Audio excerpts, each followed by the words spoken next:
السلام علیکم گائز، امید ہے کہ آپ لوگ خیریت سے ہوں گے۔ اللہ آپ لوگوں کو خوش رکھے، آباد رکھے، اپنے امان میں رکھے۔ آپ کے سامنے گلستان سعدی کے دوسرے باب در اخلاق درویشاں، اللہ والوں کے اخلاق کے بیان میں، فقیروں کے اخلاق کے بیان میں، درویشوں کے اخلاق کے بیان میں جو باب شیخ نے باندھے ہیں، اس میں نظم بھی ہے، نثر بھی ہے، حکایت بھی ہے، اور اس میں مثنوی بھی ہے، قطعات بھی ہیں، رباعیات بھی ہیں، اور دو مصرے والے بھی اشعار ہیں۔ تو ان میں سے کچھ اشعار کے تراشیدے آپ کے سامنے رکھوں گا اور اس کا اردو مطلب آپ کے سامنے رکھنے کی کوشش کروں گا۔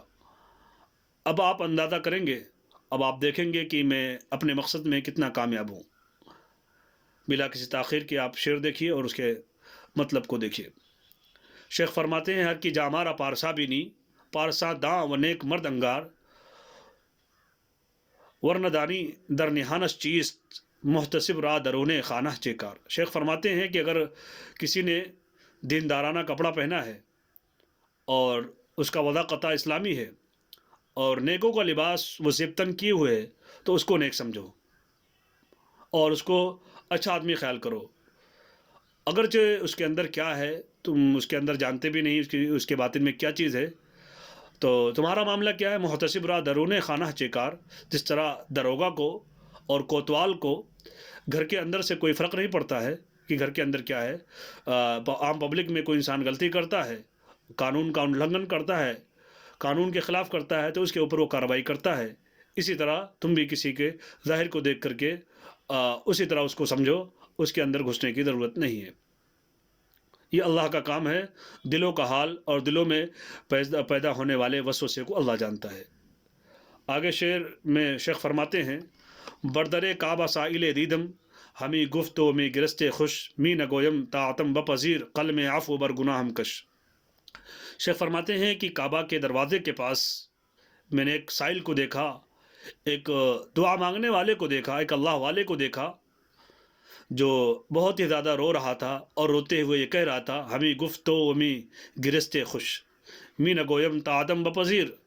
پروردگار خداوندہ، میں نہیں کہتا کہ آپ میرے گناہوں کو، میری عبادتوں کو، میں نہیں کہتا کہ پروردگار خداوندہ کہ آپ میری طاعتوں کو، میری عبادات کو آپ قبول فرما لیجئے، بس میری خواہش یہ ہے، قلم عفو بر گناہم کش، پروردگار جو معافی کا قلم آپ کے پاس ہے، وہ قلم میرے آپ گناہوں پر چلا دیجئے، آپ معافی کا پروانہ میرے لیے لکھ دیجئے اور اپنی رضا ہمارے لیے عنایت فرما دیجئے۔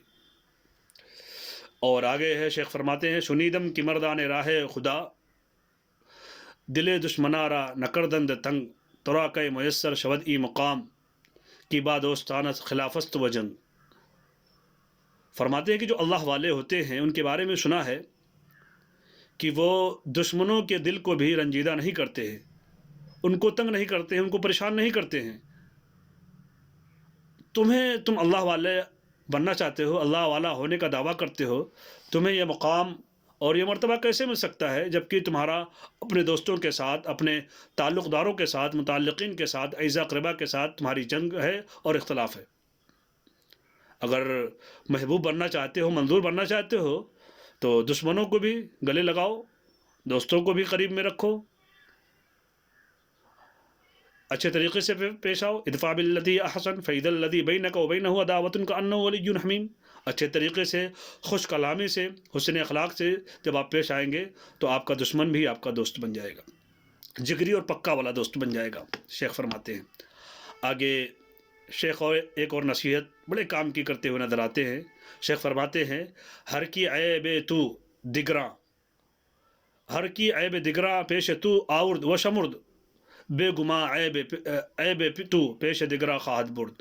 شیخ فرماتے ہیں کہ جو کوئی دوسروں کا عیب تمہارے سامنے لاتا ہے اور اس کو شمار کرتا ہے اور اس کو بڑا چڑھا کر کے بیان کرتا ہے، نمک مرچ لگا کر کے بیان کرتا ہے، تو اس کے بارے میں مطمئن مت ہونا، اور اس اطمینانی کے چکر میں کہیں ایسا نہ ہو تم اپنے راز کو کھول دینا اور کچھ اپنی بھید کی باتیں اس کو بتلا دینا اور کچھ کمزوری اس کو بتلا دے۔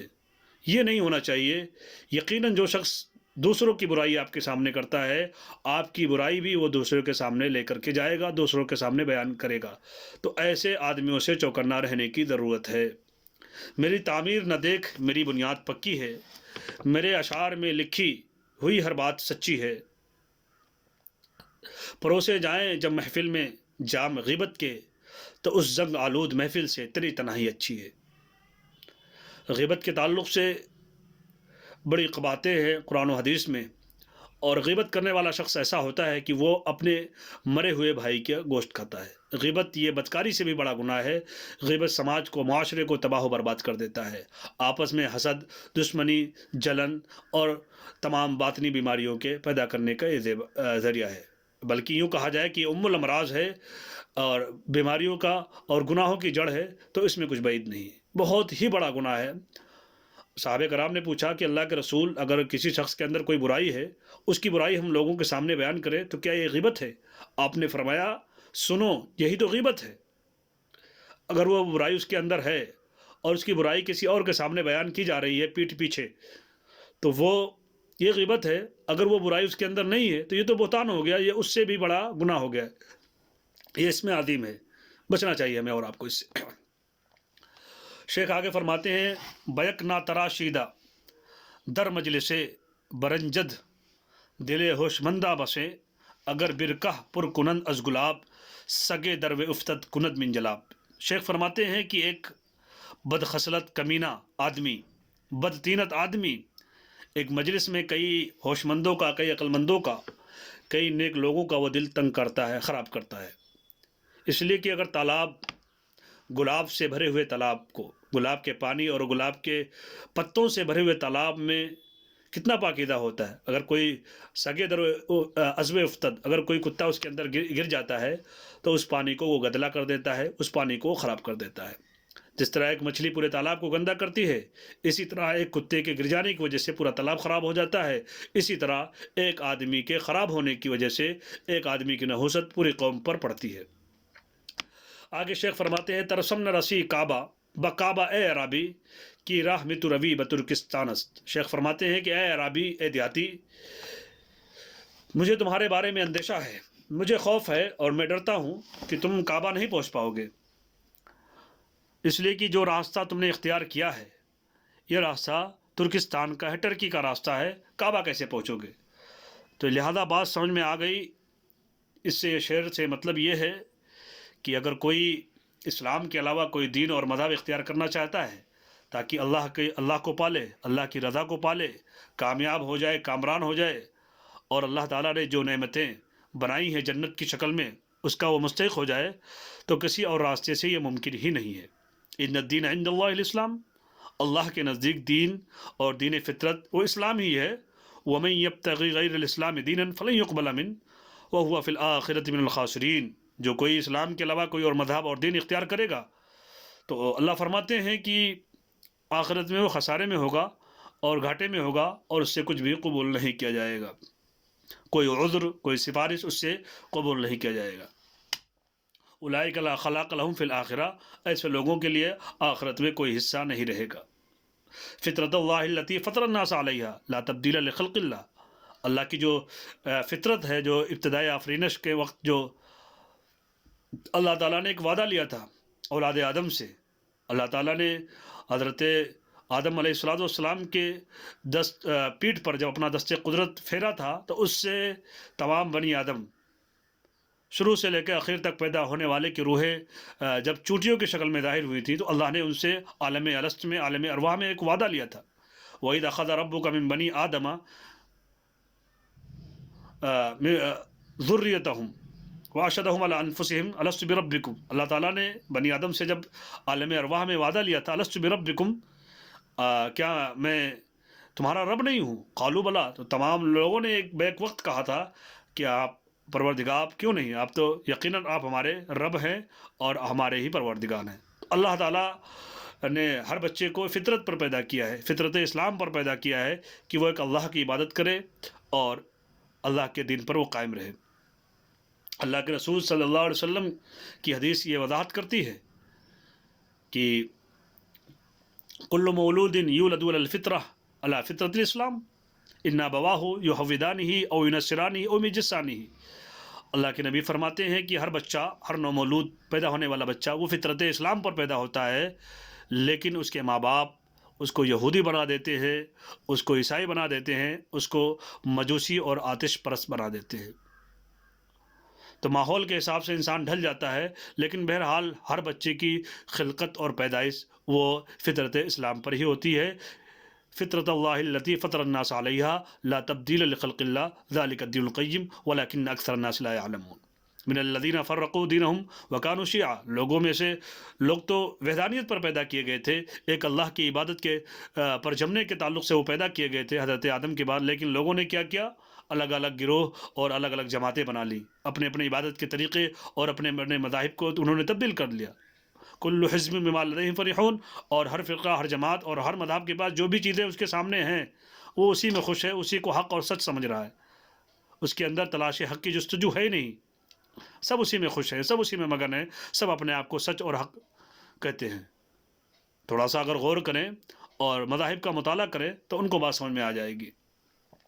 ترسم نہ رسی کعبہ اے رابی کی راہ تم روی بترکستانس، اے رابی میں ڈرتا ہوں تمہارے تعلق سے کہ تم کعبہ نہیں پہنچ پاؤ گے، کہ جس راستے پر تم جا رہے ہو یہ ترکستان کا راستہ ہے۔ دیدار می نمائی و پرہیز می کنی، بازار خیش و آتش ماتیز می کنی۔ شیخ ایک غزل کے اشعار میں سے ایک شعر یہ بھی دیکھ لیجیے شیخ کا۔ شیخ فرماتے ہیں کہ دیدار می نمائی پرہیز می کنی، کبھی کبھی تو وہ دیدار کراتا ہے اور کبھی کبھی وہ پرہیز کرتا ہے۔ بازار خیش و آتش ماں، اپنی بازار اور میری آگ کو وہ گرم کرتا ہے۔ اسی کو شکیل بدایونی لکھتے ہیں، کبھی یک بیک توجہ، کبھی دفعتاً تغافل، مجھے آزما رہا ہے کوئی رخ بدل بدل کر۔ آگے دیکھیے شیخ فرماتے ہیں دلقت بچے کار آیت و تسبیح و مرقع، خود را از عملہائے نکوہید بریدار، حاجت و کلاہ برقی داس چنس نیست، درویش صفت باس و کلاہ تتریدار۔ وہ کہتے ہیں تسبیح اور مصلہ اور گدڑی یہ کس کام کا؟ اپنے آپ کو برے عمل سے دور رکھ، یہ اصل دینداری، یہ ہے اصل تقویٰ۔ یہ تسبیح اور مصلہ اور گدڑی یہ دینداری نہیں ہے، دینداری یہ ہے کہ اپنے آپ کو برے عملوں سے دور رکھا جائے۔ اس لیے کہ حاجت و کلاہ برقی جو ایک اونی ٹوپی ہوتی ہے، اور برقی جو اس زمانے میں اون کی جو ٹوپی ہوتی تھی جس کو صوفیہ اور اہل اللہ پہنتے تھے، وہ کہتے ہیں اس کو لگانے کی ضرورت نہیں ہے۔ درویش صفت بات، تمہارا اپنا باطن صحیح کر لو اور اپنا اندرونی معاملہ صحیح کر لو۔ درویش صفت باس و کلاہ تتریدار، ٹوپی تم چاہے اگرچہ تاتاریوں کے پہنو، سپاہیوں کی ٹوپی پہنو، لیکن درویش صفت باز اپنے اعمال کو اور اپنے نفس کو درست کر لو، نفس امارہ کو نفس مطمئنہ کر لو۔ آگے شیخ فرماتے ہیں اندرو استعام خالیدار، تا درو نور معرفت بینی، تہی از حکمت بعلت آں کی پوری استعام تابینی۔ شیخ فرماتے ہیں کہ اپنے پیٹ کو بالکل کھانے سے پر مت کرو، اس لیے کہ پیٹ بھرنے والا اور بالکل گلے تک کے کھانے والا شخص، اس کے اندر معرفت کا نور نہیں آ سکتا ہے۔ اس لیے کہ تو حکمت سے، جب تو نے پیٹ کو بھر لیا تو تیرے علم و حکمت کہاں تیرے پاس سمائے گا؟ تہی از حکمت، تو علم و حکمت سے خالی ہے، نور ایمانی سے اور نور معرفت سے تو خالی ہے۔ اس کی وجہ یہ ہے کہ تو پیٹ کو ناک تک بھرا ہوا ہے، یعنی تیرا بالکل منہ تک کھانا بھرا ہوا ہے، تو کیسے معرفت کو دیکھے گا؟ معرفت کے لیے تھوڑی محنت کرنی پڑے گی، تھوڑا بھوکا رہنا پڑے گا، تھوڑی محنت اور مشقت اٹھانی پڑے گی۔ آگے شعر دیکھیے شیخ فرماتے ہیں انی لمستتر من عین جیرانی واللہ یعلم اسراری و اعلانی۔ شیخ فرماتے ہیں کہ انسان اپنے دوستوں سے، اپنے پڑوسیوں سے بچتا ہے اور اپنے عیوب کو ان سے چھپاتا ہے۔ تو شیخ فرماتے ہیں کہ انی لمستتر من عین جیرانی، میں تو اپنے پڑوسیوں کی آنکھوں سے چھپا ہوا ہوں، یعنی میرے عیوب، میرے گناہ چھپے ہوئے ہیں۔ اللہ یعلم اسراری و اعلانی، لیکن اللہ تعالیٰ میرے ظاہر کو بھی اور میرے باطن کو بھی سب کو جانتا ہے۔ اور اسی کو فارسی میں شیخ فرماتے ہیں دربستہ بروئے خود زمردم، تعیب نگرسترند مارا، دربستہ چیسود عالم الغیب دانائے نہا و آشکارا۔ کہ انسان دروازہ بند کر کے لوگوں سے گناہ کرتا ہے تاکہ لوگ ہمارے عیب کو نہ پھیلائیں۔ کوئی کام کرتا ہے تو دروازہ بند کر کے کرتا ہے، تو شیخ فرماتے ہیں کہ دروازہ بند کر کے گناہ کرنے کا اور لوگوں سے چھپ کر کے کرنے کا گناہ کا کیا فائدہ؟ یعنی جو گناہوں پر پکڑ کرنے والا وہ تو دیکھ رہا ہے، دربستہ اچے سود عالم الغیب، پروردگار کے سامنے اور عالم الغیب اللہ تعالیٰ کے سامنے کیا فائدہ؟ انسان کتنا بھی چھپ کر کے گناہ کر لے، دانائے نہا و آشکارا، پروردگار عالم الغیب و شہادہ، ظاہر کا باطن کا، چھپی ہوئی چیز کا اور اعلانیہ چیز کا، سب کا وہ جاننے والا ہے۔ آگے شیخ فرماتے ہیں تو نیکو روش باز تابد سگال، بنق سے تو گفتن نیابت مجال، تو آہنگ بربت بود مستقیم، کئی از دستے مطرب خرد گوشمال۔ شیخ فرماتے ہیں تو اپنے آپ کو درست کر لے، تو اپنے آپ کو ٹھیک کر لے، اس لیے کہ تو اگر صحیح رہے گا تو دنیا ٹھیک رہے گی، تو اگر ٹھیک رہے گا تو اپنے اخلاق میں، عادات میں، اطوار میں، چال چلن میں ٹھیک رہے گا، تو کوئی برا سا برا شخص، کوئی کمینہ تم کو جو ہے تمہارے نقص کے اعتبار سے، تمہارے عیب کے تعلق سے اس کے اندر یہ مجال نہیں ہوگی کہ تمہاری برائی بیان کر سکے۔ اس لیے کہ جب آہنگ جو ہوتا ہے، جو سارنگی ہوتی ہے، جب بالکل صحیح رہتا ہے، جو آہنگ بربت بود مستقیم، جب سارنگی کی آواز بالکل سیدھی رہتی ہے، ٹھیک رہتی ہے، تو کئی از دست مطرب خرد گوشمال، تو اس کو کیا ضرورت ہے کہ گویے کے ہاتھ سے وہ گوشمالی کھائے؟ یعنی سارنگی جب صحیح بجتی ہے تو اس جو تار ہوتا ہے اس میوزک سسٹم کا، اس کو صحیح کرنے کی ضرورت ہی نہیں پڑتی، انگلیوں سے وہ گوشمالی کرتا ہی نہیں ہے وہ، تو اس کو ضرورت ہی نہیں جب صحیح رہتا ہے۔ جب صحیح نہیں رہتا، صحیح نہیں بجتا، تو اس کو نکال کر کے، کھینچ کر کے ہاتھوں سے اس رسی کو اور اس تار کو صحیح کیا جاتا ہے، لیکن جب وہ صحیح بجے گا تو کون گویا اس کو ٹھیک کرنے جائے گا؟ وہ پہلے سے جب ٹھیک ہے، لہذا تم ٹھیک ہو تو دنیا ٹھیک ہے، کوئی برا شخص آپ کا برا نہیں کر سکے گا۔ آگے شیخ فرماتے ہیں دریائے فراوا نشوتی راہ بسنگ، عارف کی برنجت تنک آبست ہنوز۔ شیخ فرماتے ہیں جو بھرا ہوا دریا ہوتا ہے وہ نشوت تیرہ سنگ، ایک پتھر کے مارنے سے اور ایک پتھر کے اس میں گر جانے سے وہ تاریک نہیں ہوتا، گدلا نہیں ہوتا، خراب نہیں ہوتا۔ تم عارف اپنے آپ کو کہتے ہو، اللہ والا کہتے ہو، اور تم بات بات پر رنجیدہ ہو جاتے ہو، تو تمہارے اندر ابھی کوالٹی نہیں آئی ہے، یہ برداشت کرنے کا مادہ بھی، تحمل مزاجی نہیں آیا ہے تمہارے اندر، تو تم ابھی کم پانی میں ہو، تم کابست ہنود، تم ابھی تھوڑے سے پانی میں ہو۔ جب تم بھر جاؤ گے علم و حکمت سے، برداشت سے، پھر تم اللہ والے کہلاؤ گے۔